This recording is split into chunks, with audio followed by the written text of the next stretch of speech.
tiene que combinar bien tres elementos. Una buena capacidad de construir vía aire, un buen contraste de perfiles y de propuestas. O sea, al final la campaña todavía no empieza. Yo creo que las campañas importan y la elección importa. Yo creo que la campaña, si nos permite, cuando además la gente ya esté concentrada en el tema, el poder distinguir perfiles y propuestas, eso nos va a acabar ayudando. Yo creo que va a acabar ayudando mucho lo que hemos hecho ahorita, que es un trabajo que, si fuera uno secretario de Hacienda, es el trabajo de que los fundamentales estén bien. Yo creo que los fundamentales están bien. Yo creo que tenemos que ver, la alianza está bien construida. Es una alianza que implicaba retos. Nueva Alianza nunca había ido en una candidatura presidencial acompañado de otros partidos. Yo creo que lo ha salido bien. Y luego hay un elemento bien interesante que yo creo que no se ha dimensionado suficiente. Van a haber 30 elecciones locales. Este país nunca había visto más de 16.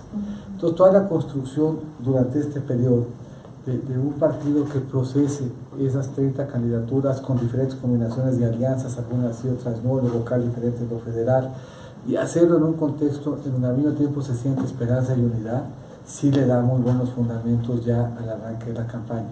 Entonces, si tenemos una alianza bien constituida y somos capaces de contrastar perfiles y propuestas, debe razonablemente de alcanzarnos. Ya como economista incluso, y sin comparar perfiles y propuestas, sino solamente viendo números, pues tú tienes un esfuerzo de muchos años, de mucho conocimiento, que tiene una capacidad de atraer votos más o menos acotada.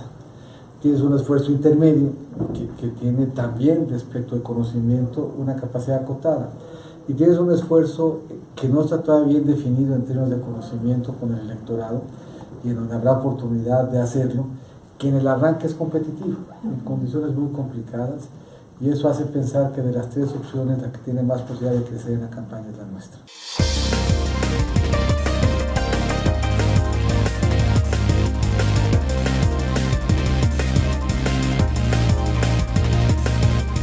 Es difícil en una campaña encontrar ritmo, tono, encontrar cuál es el discurso, encontrar cómo transmitir y hacer una transición entre ser secretario y ser candidato. Y yo creo que en ese entorno poco a poco hemos encontrado mejor ritmo, mejor tono, y ahí siempre tenemos el reto de ver si el candidato se acerca a un modelo de campaña o si el modelo de campaña se acerca a las características del candidato.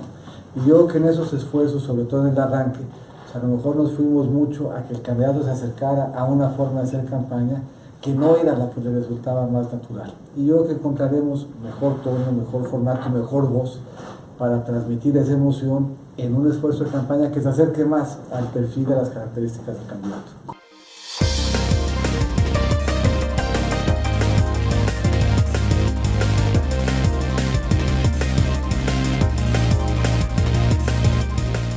Mira, yo creo que una campaña en lo general siempre es oportunidad de hacer dos ejercicios de reflexión. Uno primero, muy natural, y que además pide el propio partido y la militancia. El militante de un partido sale todos los días a tocar puertas, a caminar por su calle, hace vida en su colonia, en su ciudad, en su municipio y en su estado, y es el primero que reclama un cambio en donde las cosas no están funcionando. Entonces, la posibilidad de, con autocrítica, reconocer dónde no le estamos dando una respuesta al ciudadano que espera de nosotros, el primero que exige que seamos capaces de enarbolar ese cambio es la militancia de un partido. Y también hay que hacer un esfuerzo de justicia. Hay muchos espacios en donde sí encontramos sociedad y gobierno esperanza en lo que hemos venido haciendo. Yo creo que en la campaña tenemos que hacer las dos cosas, el ejercicio de autocrítica y el ejercicio de justicia, en un contexto que es muy diferente al que tenía Colosio, en un contexto ya muy competitivo, en un contexto de gran pluralidad, en un contexto en donde ya la alternativa democrática pues no depende de la relación con el partido o no depende de la relación con la administración. Cada espacio ya hoy competitivo pues implica que seamos capaces de darle respuesta al ciudadano y que el ciudadano escuche de nosotros algo que le haga sentido de por qué va a vivir mejor bajo esa alternativa. Y hay que recordar que las elecciones importan, que las promesas y las propuestas importan, porque se van a traducir en políticas de gobierno, y hay políticas de gobierno que ayudan a que el país crezca en estabilidad, en armonía y en tranquilidad, y hay políticas de gobierno que no, y no hemos llegado todavía a esa etapa de contrastes, pero vuelvo a insistir, en este entorno el primero que pide el cambio, el primero que quiere sentir en un discurso esperanza, es la propia militancia de quienes constituyen la alianza, y además en un contexto donde la alianza se hace entre militantes y ciudadanos.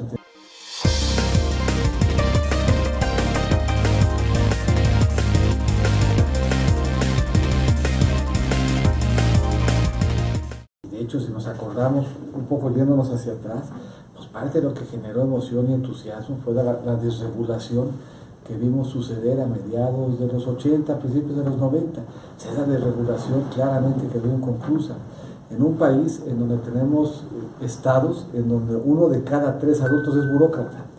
Tenemos estados en donde es 1 de cada 150. Y si uno correlaciona cuáles estados crecen más, pues casi hay una proporción inversa.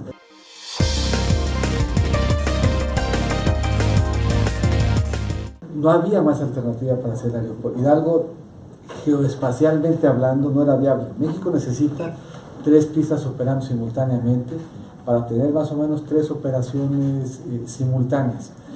Y eso le alcanza a dar respuesta a las necesidades de competitividad del país y del valle.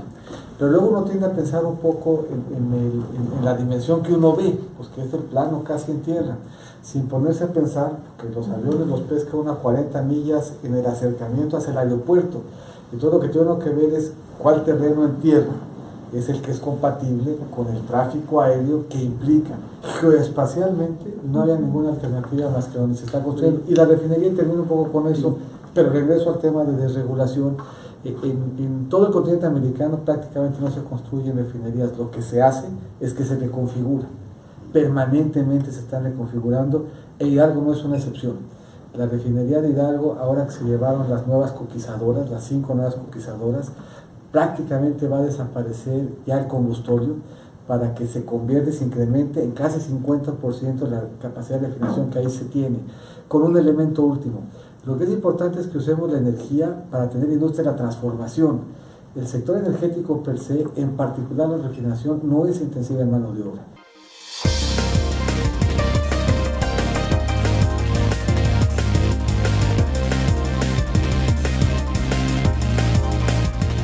El antiguo avión que se tenía en presidencia, pues databa de finales de los 80, lo compró en Madrid. Después sustituir otro que tenía también 30 años. No es un avión que sea del presidente, es un avión que es de la Fuerza Aérea Mexicana y que permite resolver pues, requerimientos de traslado. Es una operación que además fue simultánea con una que hizo Aeroméxico.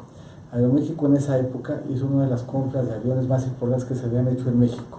Y eso permitió que se actualizara para esa tecnología pues un avión que se compró en idénticas condiciones de contrato y de hecho con alguna economía adicional porque se empaquetó con la misma compra, lo que le dio a la operación un gran sentido de transparencia y permite tan solo en ahorro de combustible y en la tecnología que tiene la aeronave un mantenimiento y una escala que no tenía ya el avión actual.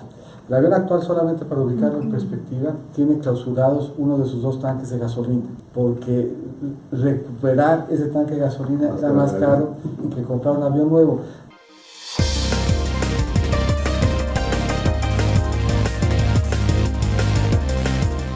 En general, el presidente podía venir en Grumman, el presidente podía venir en un avión de 2 plazas. Quien acompaña al presidente en sus giras son fundamentalmente los medios. ¿Y pagan sus boletos? No. Deberían de pagarlo, ¿no? Pudiera ser. Y hay diferentes modelos un poco en la comunicación social. Hay distintos países, hay algunos que lo hacen y otros que no. En términos generales, a mí me da la impresión de que darle máxima transparencia a la actividad del Ejecutivo tiende a ser mejor. El número de asientos que tiene el personal público que acompaña al presidente es prácticamente el mismo en el anterior avión que en el nuevo. El espacio que da servicio en términos de tripulación y de medios, ese se aumentó de manera significativa. Solo para ubicarlo, la tripulación y los pilotos en el anterior avión dormían en el piso. La tripulación no tenía un espacio donde acomodarse. Entonces, ese es un patrimonio que es del Estado, no es un patrimonio que es del presidente.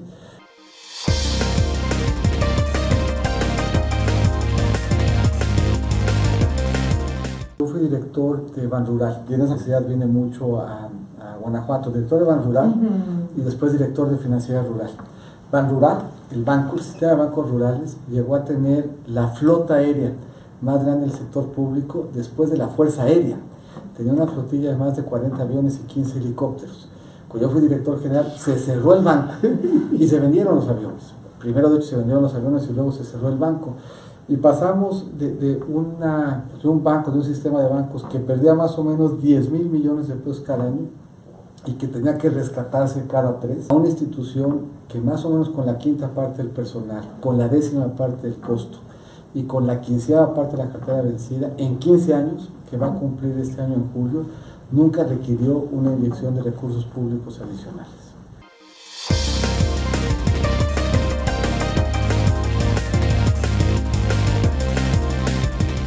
Yo fui secretario de Hacienda en el que fue el año pasado, el año más complicado en términos de confianza que había tenido el país desde 1995. El arranque del año medido en términos de la depreciación real, medido en términos incluso del riesgo país en el precio de los credit default swaps, acreditaba un momento de una crisis de confianza bárbara. Y en ese contexto nosotros habíamos comprometido que íbamos a alcanzar 4 objetivos. Que íbamos a alcanzar cierto nivel de crecimiento, que íbamos a alcanzar un superávit primario, que íbamos a alcanzar una trayectoria de deuda que fuera sostenible, en términos de que fuera cayendo como porcentaje del PIB, y que además íbamos a preservar la confianza en el país, medida por las calificadoras, de las cuales las 3 nos tenían en perspectiva negativa. En enero o en febrero, si aquí se hubiese hecho una encuesta de si íbamos o no a cumplir con cada uno de esos indicadores, pues la probabilidad era que no.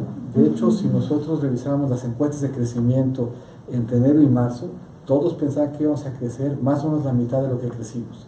Guillermo Ortiz está en medios diciendo en abril que ya el mercado había descontado que nos iban a bajar la calificación.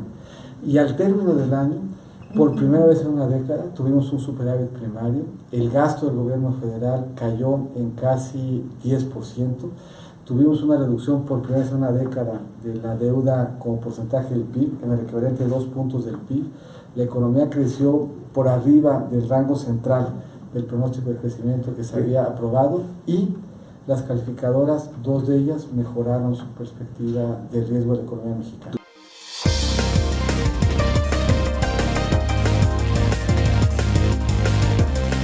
Desde el punto de vista de finanzas públicas y desde un punto de vista que además yo que no se ha dimensionado y que es bien importante. México tiene el mismo número de gasolineras per cápita que Guatemala. La mitad de las gasolineras per cápita que Guatemala.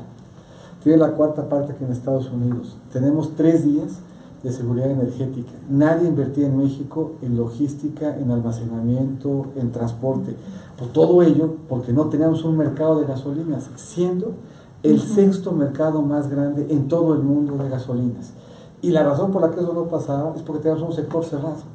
Algo de lo que había de llamar la atención es que tuviéramos un solo precio en todo el país, con una sola franquicia, de un solo productor y con una sola empresa autorizada para invertir en logística, en almacenamiento, en ductos.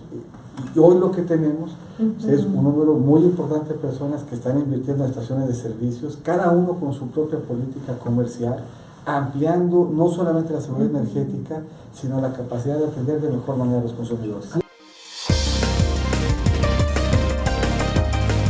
Nos cuesta como 20,000 millones de pesos cada año. Y lo que tratamos de implementar el año pasado y nos dio buen resultado, pero un tema que tiene que perseverar y en donde aprendimos además sobre todo la experiencia colombiana, es que para acabar con el huachicoleo tenemos que hacer 2 cosas y México había invertido mucho tiempo en hacer solamente una. Primero, tiene que haber un buen control de la oferta. Esto quiere decir que tengo que tener controles volumétricos, que tengo que tener supervisión de los ductos, que tengo que tener presencia de fuerza pública a salvaguardar la integridad de las instituciones, del transporte, y tengo que tener además buenos controles volumétricos en Pemex, porque la gasolina se pierde desde el principio hasta el final de todo el trayecto, empezando por las terminales de almacenamiento. Pero lo segundo que tengo que hacer y que se hacía poco, tiene que haber un control de la demanda. Alguien está comprando ese combustible robado. Yo a veces tenía la impresión, hay más, una vez tenía la impresión de que el huachicoleo pues, es un poco el tanquecito y que era, como algunos otros han querido caracterizar, pues casi un delito vinculado con pobreza y que se hacía galón por galón. Pues la verdad es que el huachicoleo es delincuencia organizada que requiere capacidad industrial y logística en términos de movilizar ese combustible robado. Termina en gasolineras, termina en hombres camión, termina en minas, termina en procesos industriales, y eso quiere decir que si uno quería acabar con ese mercado de un combustible legal, me regreso a tu primera pregunta, pues casi con que lo reguláramos, hubiéramos sacado por pura burocracia. Pero bueno, parte de lo que tenemos que hacer es desalentar la compra de combustible robado por la vía de fiscalizar a quienes lo estaban demandando. Y tuvimos buenos resultados. En espacio de 7-8 meses vimos que el precio del combustible robado se incrementaba más o menos en 3 pesos. Y por primera vez empezamos a ver un fenómeno decreciente del huachicoleo, después de haberlo visto crecer permanentemente por más de una década.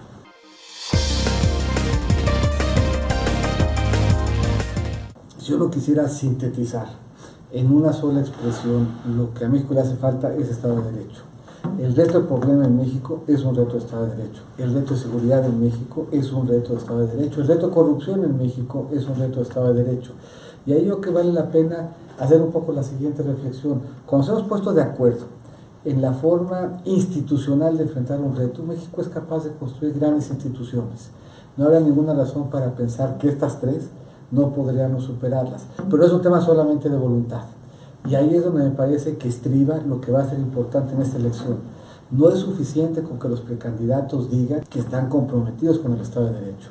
Lo que es importante es que los precandidatos y los candidatos seamos capaces de decir qué le falta a nuestro marco institucional para que el Estado de Derecho sea vigente. Pongo un ejemplo que aplica para seguridad y para corrupción: la extinción de dominios. Si nosotros tenemos un esquema en donde para poderle quitar el dinero al funcionario corrupto o al delincuente, tenemos primero que acreditar la responsabilidad penal del funcionario o del delincuente, acreditar que el recurso estaba vinculado a esa actividad delincuencial y que era propiedad de ese funcionario puntual. O para cuando todo eso pasaba, ya el recurso se había utilizado por años en contra de un Estado que lo que quería era hacer justicia. ¿Cómo funciona esa institución en el resto del mundo y cómo debiera funcionar en México? El funcionario o el delincuente que no pueda acreditar el origen lícito, los recursos lo pierde. Cuando algo está fallando es porque el diseño institucional no funciona, y no hay ninguna razón para que en México no podamos tener un diseño institucional que funcione también o mejor como el del resto del mundo. Pero no es un tema de voluntad, y el que crea que es un tema de voluntad no tiene un conocimiento de cómo funcionan las instituciones.